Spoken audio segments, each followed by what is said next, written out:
Hello guys, কেমন আছেন সবাই? Welcome to my free hacking course, যেখানে এথিক্যাল হ্যাকিং এর এ থেকে ভি পর্যন্ত সবকিছু শেখানো হবে একদম ফ্রিতে। সাথে আছে Facebook support page, WhatsApp support group, আমার সাথে কাজ করার সুযোগ ফ্রিতে। আর কি চান? শেখার ইচ্ছা থাকলে চুপচাপ ভিডিও দেখেন। এবার আসছে সস্তা অ্যানিমেটেড লোগো। পরপর 7টা অনেক সিরিয়াস ভিডিও দিয়ে ফেলেছি। সবসময় এরকম সিরিয়াস থাকলে হয়তো আপনারা বোর হয়ে যাবেন, তাই ভাবলাম একটু less important kind of fun topic নিয়ে একটা ভিডিও দেই। যারা ভিডিওগুলো মন দিয়ে দেখেছেন তারা হয়তো খেয়াল করেছেন, আবার একজন ফেসবুক পেজে ইনবক্সে নকও করেছে, বলছে যে ভাই, যখন ইনস্টল করলাম তখন টার্মিনাল ছিল এরকম, তারপরের ভিডিওতেই আপনার টার্মিনাল এরকম হয়ে গেল কেমনে? সো অ্যান্সারটা হচ্ছে জাদু দিয়ে। এরকম ডালমার্কের কালার আর ছোট ফন্ট দেখতে বিরক্ত লাগে, তাই একটু অ্যাডজাস্ট করে নিয়েছি। কাজ করা জায়গাটা একটু কালারফুল হলে হয়তো একটু মজাই লাগে, তাই না? আজকে আমরা আমাদের লিনাক্স টার্মিনালটা একটু কালারফুল করব। এখন যেহেতু টার্মিনালের কালার কনফিগারেশন চেঞ্জ করব, তাই সরাসরি টার্মিনালটা ওপেন করে নেই।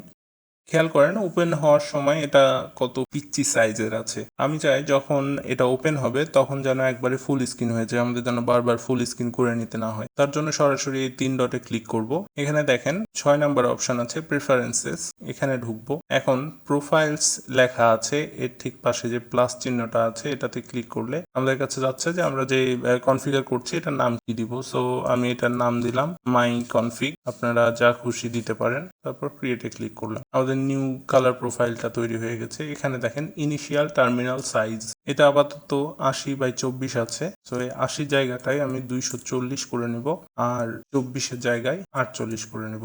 আর আপনারা যদি লেখার সাইজ অথবা ফন্ট চেঞ্জ করতে চান, তার জন্য যে কাস্টম ফন্ট আছে এই জায়গায় একটা ক্লিক করে দিলে দেখেন এটা এনেবল হয়ে গেছে। এখন মনো স্পেস লেখাটার উপর ক্লিক করলাম, দেখেন আমাদের যে কয়টা অ্যাভেলেবল ফন্ট আছে সেগুলো দেখাচ্ছে। আমরা এর মধ্যে যেই ফন্টটা পছন্দ হবে সেটা সিলেক্ট করে নিব। আমি জাস্ট দেখানোর জন্য একটা সিলেক্ট করে নিলাম। আর এখান থেকে আপনি নিচ থেকে এই ফন্টটা কত বড় হবে দেখতে সেই সাইজটাও সিলেক্ট করে নিতে পারবেন। আমি এটা আপাতত 16 সিলেক্ট করে নিলাম। আমি এই যে লেখাটার কথা বলছি এটা আপাতত 12 সাইজের ছিল, এটা 16 করে নিলাম। তারপর সিলেক্টে ক্লিক করব, দেখেন আমাদের হ্যাক ফন্ট এখন চলবে, সাথে ফন্টের সাইজ হয়ে যাবে 16।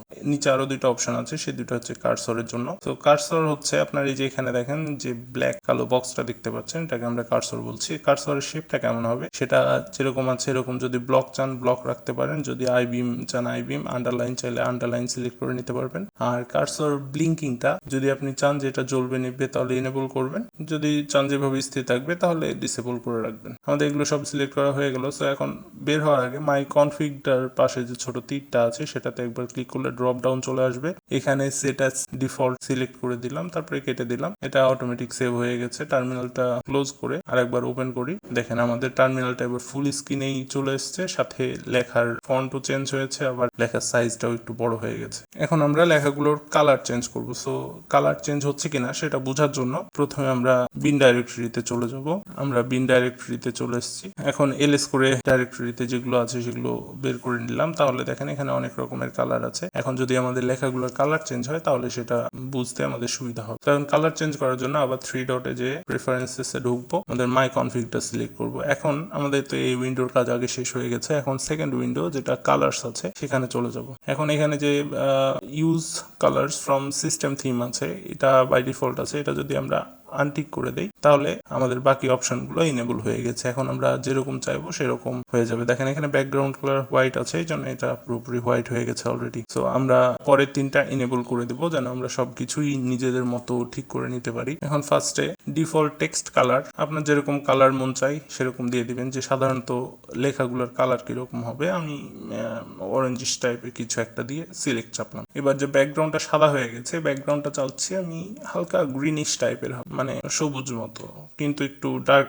বেশি লাইট দিলে আবার লেখা চেনা যাবে না। সো একটু ডার্ক গ্রিন টাইপের কালার দিলাম। খেয়াল করলে আরেকটা জিনিস খেয়াল করেছেন কিনা, যে আমি যে কালারটা চাচ্ছি সেটা আমি এই পাশের স্ক্রোলটা উপর নিচে করে কালারটা সিলেক্ট করতে পারছি, আর কতটা কালার ডিপ চাচ্ছি অথবা হালকা চাচ্ছি সেটা এটার মাধ্যমে সিলেক্ট করতে পারছি। সো সিলেক্ট করে নিলাম। এখন সিলেক্টে ক্লিক করলে দেখেন আমাদের ব্যাকগ্রাউন্ডের কালার চেঞ্জ হয়ে গেছে। এখন ট্রান্সপারেন্ট ব্যাকগ্রাউন্ড, এখানে যে বড় স্ক্রোলটা আছে সেটা যদি খেয়াল করেন তাহলে দেখতে পাবেন যে এটা আমরা যত যত সাইডে নিয়ে যাব আমাদের ব্যাকগ্রাউন্ডের কালারটা সরে আমাদের ডিসপ্লে মানে ফ্রন্ট ডিসপ্লেতে যে কালারটা ছিল সেটা চলে আসছে। সো এটা ট্রান্সপারেন্সি রেট করে, এটা যদি একেবারে বামে ঠেকাই দেন তাহলে পুরোপুরি গ্রিন হয়ে গেছে। আমরা যাচ্ছি পিছনের ড্রাগনটা দেখতে সুন্দর, একটু এটাও রাখবো, আমাদের গ্রিনিশ ভাবটাও রাখবো। সো এরকম একটা পর্যায়ে নিয়ে এসে সেট করে দিলাম। এখন আমাদের নিচে যে কালারগুলো আছে সেগুলো সব যদি আমরা মডিফাই করি তাহলেই করলে আমাদের ইচ্ছা মতো আউটপুট পাবো। যেমন মনে করেন যে আমি লেখার যে ব্লু কালারটা আছে এটা বেগুনি করতে যাচ্ছি, তো এই ব্লু কালারটা দেখেন আমাদের এই জায়গাটাই আছে। সো এটা সিলেক্ট করে আমরা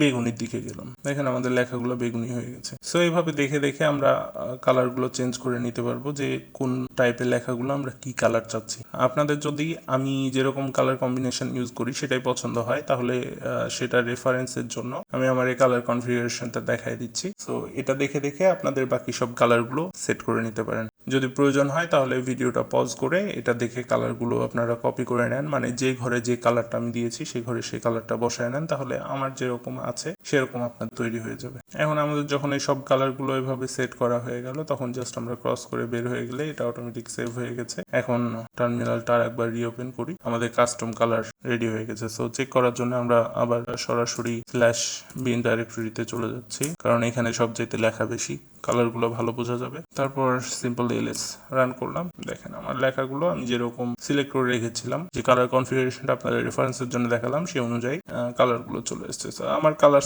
সেন্স হয়তো খুব একটা ভালো না, আপনারা আপনাদের পছন্দ মতো একটা কালার সিলেক্ট করে নেবেন, তাহলে আপনার টার্মিনালও আমার টার্মিনালের মতো কালারফুল হয়ে গেছে। আজকের ভিডিও এই পর্যন্তই, ভালো থাকবেন সবাই, হ্যাপি হ্যাকিং।